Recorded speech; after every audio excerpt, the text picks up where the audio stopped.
tip this out.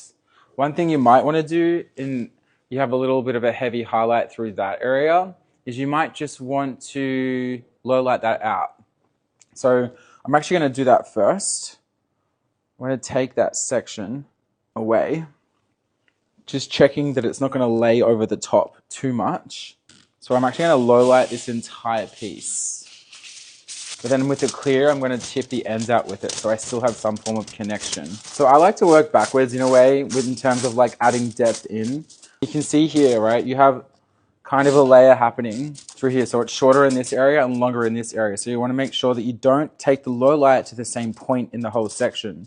So you want to scoot that over there, making sure you don't take that any lower, and then move that over this side and take that lower. And that way you're going to create color in the layer that's already cut into the hair, which will help create a more balanced overall color. So you can see here, I've taken the low light higher through this area where the layer is, lower in this part. And then what I'm going to do with the clear, and if you haven't done this yet, I don't know what you're doing. Clear and 30 volume. This will bring your color to life. So I'm going to blend that in with the darker low light. Don't worry too much, like it's very forgiving, which is my favorite thing about it. So it's just going to soften out that 6-7 and create a really beautiful mid-tone. Now I'm not taking it up too high, but I am blending it up into it.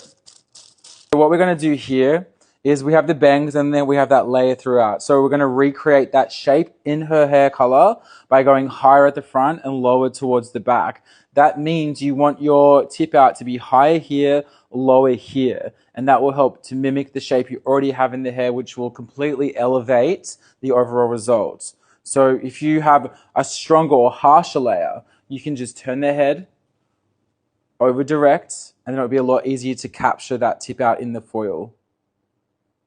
I don't want it to be like a really strong, like poppy stripe around her front. So I'm still going to do a half tip, and a half tip just means we weave and then we tease.